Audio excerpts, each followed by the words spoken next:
मोदी सरकार ने उन देशों के लिए एफडीआई नियमों में ढील दे दी है जिनकी सीमाएं भारत से लगती हैं, और इसका सीधा और सबसे बड़ा फायदा सिर्फ और सिर्फ चीन को होने वाला है। ये वही पाबंदियां हैं दोस्तों जो 2020 में लद्दाख में चीनी घुसपैठ और हमारे 20 जाबाजों की शहादत के बाद लगाई गई थी। लेकिन आज सरकार अचानक इन नियमों को हटा रही है। सवाल यह है कि आखिर जमीन पर बदला क्या है? क्या लद्दाख में स्थिति 2020 से पहले वाली हो गई है? क्या चीन ने हमारी जमीन खाली कर दी है? जवाब है बिल्कुल नहीं। चीन आज भी हमारी जमीन पर बैठा है। हमारे पेट्रोलिंग पॉइंट्स पर बफर जोन बन चुके हैं और हमारी सरकार चीनी कंपनियों के लिए रेड कारपेट बिछा रही है। वित्त मंत्रालय ने भी अब चीनी कंपनियों को भारत सरकार के बड़े कॉन्ट्रैक्ट्स में हिस्सा लेने की खुली छूट दे दी है। चीनी नागरिकों को धड़ल्ले से वीजा दिए जा रहे हैं। 5 साल से बंद पड़ी सीधी उड़ानों को फिर से शुरू किया जा रहा है। आखिर मोदी सरकार अचानक चीन पर इतनी मेहरबान क्यों हो रही है? क्या 2020 का वो गलवान संघर्ष और हमारे सैनिकों का बलिदान सरकार इतनी जल्दी भूल गई है?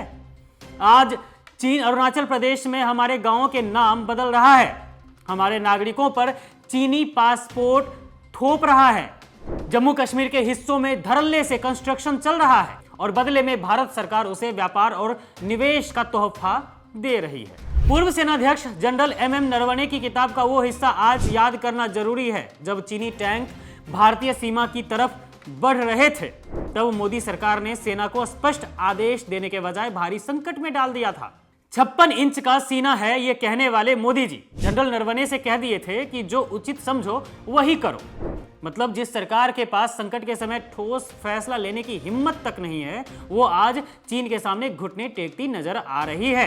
ये कैसी रणनीति है भाई, जहां हमारा चीन के साथ व्यापार आज भारत के पूरे रक्षा बजट से भी बड़ा हो चुका है। हम अपनी निर्भरता घटाने के बजाय और बढ़ाते जा रहे हैं चीन के ऊपर। पावर ग्रिड और इलेक्ट्रिक व्हीकल जैसे संवेदनशील सेक्टर में चीनी निवेश को मंजूरी देना भविष्य के लिए एक बड़ा खतरा है। क्या हम अपनी राष्ट्रीय सुरक्षा का सौदा चंद आर्थिक फायदों के लिए कर रहे हैं?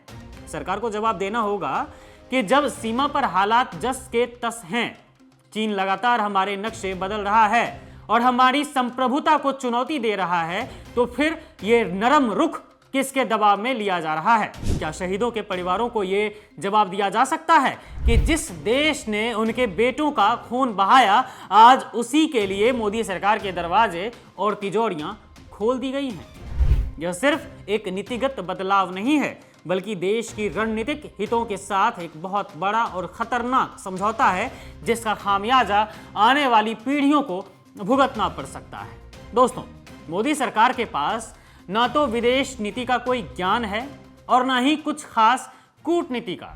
ये लोग देश में तो अंदर से आग लगा ही चुके हैं, बाहर से भी चाहते हैं कि देश को बर्बाद कर दिया जाए। मोदी सरकार जब तक भारत में है तब तक ये देश चारों तरफ से डर के साए में ही जीता रहेगा।